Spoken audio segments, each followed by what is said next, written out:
കഴിഞ്ഞ എപ്പിസോഡിൽ നമ്മൾ യാങ്ഷിയും മിനിയാങ്ങും തമ്മിൽ സിസിയെ കിൻഡർ ഗാർഡനിൽ അയക്കുന്നതിനെ പറ്റിയുള്ള വഴക്കിടുന്നതാണ് കണ്ടത്. അടുത്ത സീനിൽ മിനിയാങ്ങും യാങ്ഷിയും സിസിയെ കിൻഡർ ഗാർഡനിൽ കൊണ്ടുവിടുകയാണ്. അവിടുത്തെ പ്രിൻസിപ്പലിന് മിനിയാങ്ങിന് നേരത്തെ തന്നെ നല്ല പരിചയമുണ്ടായിരുന്നു. അങ്ങനെ രണ്ടാളും സിസിയെ അവിടെ ഏൽപ്പിച്ച് വീട്ടിലേക്ക് തിരിച്ചു വന്നു. വീട്ടിലെത്തിയ യാങ്ഷി സിസിക്ക് വേണ്ടിയും ലഞ്ച് പ്രിപ്പയർ ചെയ്തു. അവൾക്ക് കുട്ടി കിൻഡർ ഗാർഡനിൽ പോയ കാര്യം ഓർമ്മയില്ലായിരുന്നു. സിസി ഇല്ലാത്ത വീട് ഉറങ്ങിയതുപോലെ അവൾക്ക് തോന്നുന്നു. അവൾ വല്ലാത്ത സങ്കടത്തിൽ തന്നെയായിരുന്നു. മിനിയാങ് അവളോട് പറഞ്ഞു, നീ നന്നായിട്ട് കുക്ക് ചെയ്യുന്നുണ്ട്, അതുകൊണ്ട് ഞാൻ നിനക്കൊരു റെസ്റ്റോറൻറ്റ് തുറന്നു തരാം, അപ്പോൾ നിൻ്റെ ബോറടി മാറുമല്ലോ. അവൾ പറഞ്ഞു, ആ അതെ, നിങ്ങൾ പറഞ്ഞത് ശരിയാണ്, എന്താ ചെയ്യേണ്ടതെന്ന് ഞാനൊന്ന് നോക്കട്ടെ എന്ന് അവൾ പറഞ്ഞു. പിറ്റേ ദിവസം അവൾ നേരെ പോയത് കിൻഡർ ഗാർഡനിലേക്കായിരുന്നു. അവിടെ കിൻഡർ ഗാർഡനിൽ ഒരു ന്യൂട്രീഷൻ്റെ വേക്കൻസി ഉണ്ടെന്ന് അവൾ അറിഞ്ഞിരുന്നു. അപ്പോൾ അവൾ വിചാരിച്ചു, ആ ജോലി അവൾക്ക് കിട്ടിക്കഴിഞ്ഞാൽ സിസിയുടെ കൂടെ തന്നെ നിൽക്കുകയും ചെയ്യാം, അവൻ്റെ എല്ലാ കാര്യങ്ങളും ശ്രദ്ധിക്കുകയും ചെയ്യാം. പക്ഷേ അവിടുത്തെ പ്രിൻസിപ്പൽ അവൾക്ക് ഈ ജോലി കൊടുക്കാൻ റെഡിയല്ലായിരുന്നു. ആ ജോലി അവൾക്ക് കൊടുക്കുന്നതിൽ നിന്നും അവരെ ആരോ വിലക്കിയിട്ടുണ്ടെന്നാണ് തോന്നുന്നത്. പാവം നമ്മുടെ യാങ്ഷി ജോലി കിട്ടാതെ മടങ്ങിപ്പോകാൻ തുടങ്ങുകയാണ്. പെട്ടെന്നാണ് അവൾ പുറത്ത് കളിച്ചുകൊണ്ടിരിക്കുന്ന സിസിയെയും മറ്റു കുട്ടികളെയും കണ്ടത്. അതിൽ 2-3 കുട്ടികൾ അവനെ എന്തൊക്കെയോ പറഞ്ഞ് വിഷമിപ്പിക്കുന്നത് അവൾ കണ്ടു. മറ്റു കുട്ടികൾ സിസിയോട് പറയുകയാണ്, നിനക്ക് അച്ഛനും അമ്മയും ഇല്ല, നീ അനാഥനാണ്, അങ്ങനെയൊക്കെ കുട്ടികൾ അവനെ പറഞ്ഞ് കളിയാക്കുകയാണ്. ഇതൊക്കെ നേരിട്ട് കാണുകയും കേൾക്കുകയും ചെയ്ത യാങ്ഷി ഉടനെ തന്നെ സിസിയെ അവിടുന്ന് തൻ്റെ ഒപ്പം കൂട്ടി. പിന്നീട് അവൾ മിനിയാങ്ങിനെ ഫോൺ വിളിച്ച് നടന്ന കാര്യങ്ങളൊക്കെ പറഞ്ഞു. അതിനുശേഷം പ്രിൻസിപ്പലിൻ്റെ റൂമിന് പുറത്തെത്തിയ അവൾ പ്രിൻസിപ്പളും വേറൊരു സ്റ്റാഫും കൂടി സംസാരിക്കുന്നത് കേൾക്കുകയാണ്. അവർ സംസാരിക്കുന്നുണ്ടായത് യാങ്ഷിയെ പറ്റിയായിരുന്നു. അതായത് പ്രിൻസിപ്പൽ സ്റ്റാഫിനോട് പറയുകയാണ്, മിനിയാങ് പറഞ്ഞതുകൊണ്ടാണ് ഇവിടുത്തെ ജോലിക്ക് യാങ്ഷിയെ എടുക്കാതിരുന്നത് എന്ന്. ഇത് കേട്ട യാങ്ഷിക്ക് മനസ്സിലായി, മിനിയാങ് സിസിയിൽ നിന്ന് തന്നെ അകറ്റാനാണ് ഇതൊക്കെ ചെയ്യുന്നത് എന്ന്. അവൾക്ക് നല്ല ദേഷ്യം വന്നു. അവൾ വീട്ടിലെത്തിയ ഉടനെ തന്നെ തൻ്റെയും സിസിയുടെയും സാധനങ്ങളൊക്കെ പാക്ക് ചെയ്ത് അവിടുന്ന് പോകാൻ റെഡിയായി. ഈ സമയത്ത് മിനിയാങ് അവളെ തടഞ്ഞുകൊണ്ട് അവളോട് ചോദിച്ചു, നീ എന്താണ് ഈ ചെയ്യുന്നത്? അവൾ പറഞ്ഞു, നിങ്ങളെപ്പോലെ ഒരു കള്ളൻ്റെ അടുത്ത് സിസി നിർത്തുന്നത് ഒട്ടും സേഫ് അല്ല. നിങ്ങൾ എന്താ ചെയ്തതെന്ന് നിങ്ങൾക്കറിയാലോ. ഞാൻ സിസിയെ എൻ്റെ കൂടെ കൊണ്ടുപോവുകയാണ്. പക്ഷെ മിനിയാങ് അവളെ തടഞ്ഞു. യാങ്ഷി പറഞ്ഞു, നിങ്ങൾ അവനെ എന്നിൽ നിന്നും അകറ്റാനാണ് നോക്കുന്നത്. അതിനുവേണ്ടി നിങ്ങൾ സിസിയെ കിൻഡർ ഗാർഡനിൽ കൊണ്ടാക്കി. പിന്നെ അവിടുത്തെ പ്രിൻസിപ്പലിനോട് എനിക്ക് ജോലി കൊടുക്കരുതെന്നും പറഞ്ഞു. ഞാൻ നിങ്ങളെ വിശ്വസിച്ചു, പക്ഷെ നിങ്ങൾ എന്നെ ചതിച്ചു. ഇത് കേട്ടപ്പോൾ തന്നെ മിനിയാങ്ങിന് ദേഷ്യം വന്നു. അവൻ അവളോട് പറഞ്ഞു, ശരിയാണ്, അവനെ നിന്നിൽ നിന്നും അകറ്റാൻ തന്നെയാണ് ഞാൻ ഇതൊക്കെ ചെയ്തത്. ദാ ഇത് നീ നോക്ക്, നിന്റെ ചേട്ടൻ്റെ കള്ളത്തരാണ് ഇത് മുഴുവൻ. നിന്റെ ചേട്ടനാണ് എൻ്റെ സഹോദരിയെ കൊന്നത്. നിന്റെ ചേട്ടൻ ഒരു കള്ളനാണ്, സ്കാമറാണ്. യാങ്ഷി ആണെങ്കിൽ തൻ്റെ സഹോദരനെ വളരെ ഇന്നസെൻ്റ് ആയിട്ടാണ് വിചാരിച്ചിരിക്കുന്നത്. അതുകൊണ്ട് തന്നെ അവൻ പറയുന്നതൊന്നും വിശ്വസിച്ചില്ല. അവൾ മിനിയാങ്ങിനോട് പറഞ്ഞു, നീ അവിടെ മിണ്ടാതിരിക്ക്, നിന്റെ വിഡിത്ത പറച്ചിലൊന്ന് നിർത്ത്.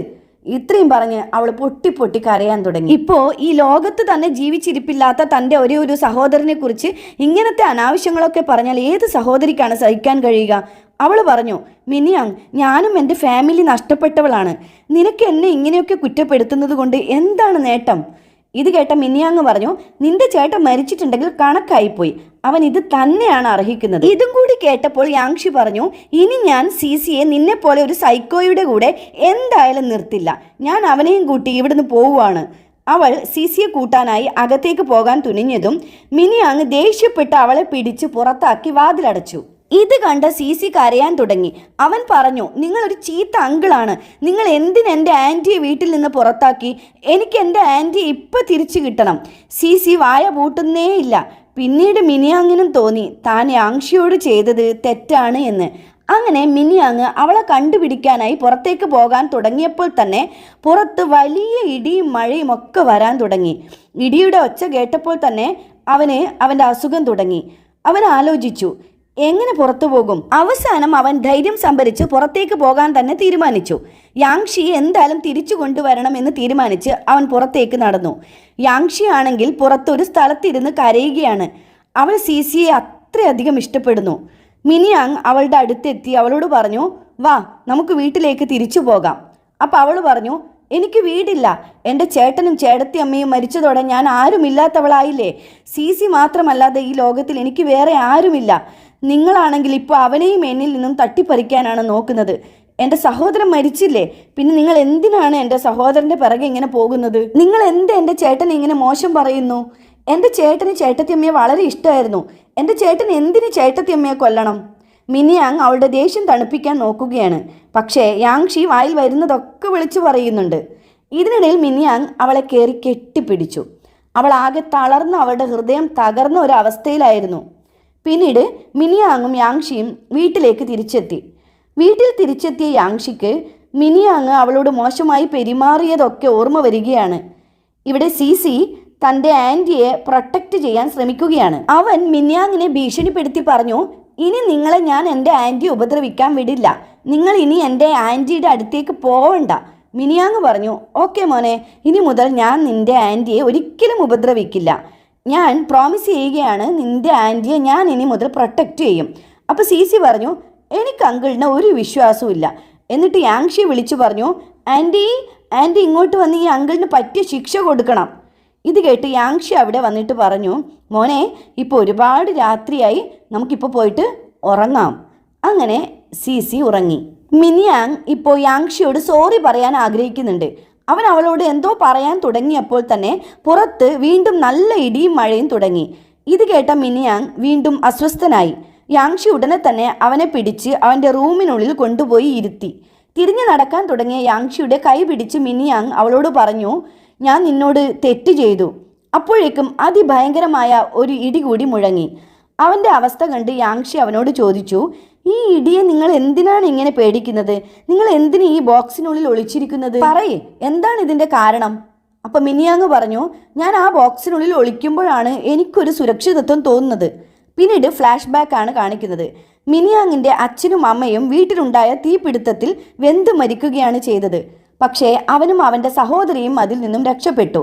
അന്ന് മുതലാണ് ഇവൻ ഈ ട്രോമയിൽ പെട്ടത്. ഇപ്പോൾ മിനിയാങ് യാങ്ഷിയോട് പറഞ്ഞു, ഞാൻ ആദ്യമായിട്ട് നിന്നോടാണ് ഈ രഹസ്യം പറയുന്നത്. യാങ്ഷി പറഞ്ഞു, മിനിയാങ്, നീ സമ്മതിക്കുകയാണെങ്കിൽ നിന്റെ ഇൻവെസ്റ്റിഗേഷനിൽ ഞാനും നിന്നെ സഹായിക്കാം. കാരണം നിന്റെ സഹോദരി എൻ്റെയും ചേച്ചിയെ പോലെ തന്നെയായിരുന്നു. അതുകൊണ്ട് തന്നെ സത്യം പുറത്തു കൊണ്ടുവരണമെന്നാണ് ഞാനും ആഗ്രഹിക്കുന്നത്. ഇത് കേട്ട മിനിയാങ് അവളുടെ റിക്വസ്റ്റ് ആക്സെപ്റ്റ് ചെയ്യുന്നു. പിന്നീട് യാങ്ഷി അവനോട് ചോദിച്ചു, ഇത്ര വലിയ ഇടിയും മഴയുമുള്ള സമയത്ത് നീ എൻ്റെ പിറകെ എങ്ങനെ വന്നു? അപ്പോൾ നിനക്ക് പേടിയൊന്നുമില്ലായിരുന്നോ? അവൻ പറഞ്ഞു, ആ സമയത്ത് ഞാൻ എന്നെക്കുറിച്ച് ഒന്നും ചിന്തിച്ചില്ല, നീ മാത്രമായിരുന്നു എൻ്റെ മനസ്സിൽ. ഇത് കേട്ട യാങ്ഷിക്ക് സന്തോഷം തോന്നി. രണ്ടുപേരുടെയും ഉള്ളിൽ ഒരു പ്രണയം പൂവിടുന്നുണ്ടോ എന്നൊരു സംശയം. പിന്നീട് മിനിയാങ് യാങ്ഷിക്ക് അവളുടെ ബ്രദറിൻ്റെ ബാങ്ക് സ്റ്റേറ്റ്മെൻ്റ് ഒക്കെ കാണിച്ചു കൊടുത്തു. പക്ഷേ ഈ പേപ്പേഴ്സൊക്കെ ഫേക്ക് ആയിട്ടാണ് യാങ്ഷിക്ക് തോന്നിയത്. അവൾ അത് വെരിഫൈ ചെയ്യാൻ വേണ്ടി തീരുമാനിച്ചു. പിന്നീട് അവൾ ചേട്ടത്തിയമ്മ ജോലി ചെയ്തിരുന്ന ഓഫീസിൽ എത്തുന്നു. അവൾ അവിടെ ആർട്ട് ഗാലറിയുടെ കീ എടുത്തു. ആ സമയത്ത് അവിടേക്ക് മിനിയാങ്ങിൻ്റെ അങ്കിള് കടന്നു വന്നു. യാങ്ഷി അങ്കിള് കാണാതെ അവിടെ ഒളിച്ചിരുന്നു. ഈ അങ്കിൾ ഭയങ്കര സെൽഫിഷാണ്. ഇയാൾക്ക് എങ്ങനെയെങ്കിലും പണം ഉണ്ടാക്കണം എന്ന ഒരു ചിന്ത മാത്രമാണുള്ളത്. കുറേ നാളായിട്ട് അയാൾ ഷീ ഗ്രൂപ്പിൻ്റെ പ്രസിഡന്റ് ആവാനുള്ള തത്രപ്പാടിലുമാണ്. ഇനി ഇയാൾക്കെങ്ങാനും ഇവരുടെ മരണത്തിൽ പങ്കുണ്ടോ? എന്തായാലും അതൊക്കെ നമുക്ക് പിന്നീട് അറിയാം. അതേ ദിവസം തന്നെ മിനിയാങ്ങിൻ്റെ അസിസ്റ്റന്റ് വന്ന് യാങ്ഷിയുടെ കയ്യിൽ ഇൻവെസ്റ്റിഗേഷൻ റിപ്പോർട്ട് കൊടുക്കുകയാണ്. അവൾ ചോദിച്ചു, ഇത് നിങ്ങൾ എന്തിനാണ് എന്നെ ഏൽപ്പിക്കുന്നത്? അസിസ്റ്റന്റ് പറഞ്ഞു, ഈ റിപ്പോർട്ട് എനിക്ക് മിനിയാങ്ങിനെ കാണിക്കാൻ പറ്റില്ല. കാരണം നിങ്ങളുടെ സഹോദരൻ മരിച്ച സമയത്ത് ഡ്രൈവ് ചെയ്തിരുന്ന കാർ മിനിയാങ്ങിൻ്റെതായിരുന്നു. ഈ റിപ്പോർട്ടിൽ പറഞ്ഞിരിക്കുന്നത് കാറിൻ്റെ തകരാർ മൂലമാണ് ആക്സിഡൻറ്റ് നടന്നതും അവർ മരിച്ചതും. ഈ കാരണം അറിഞ്ഞാൽ മിനിയാങ് വല്ലാതെയാകും.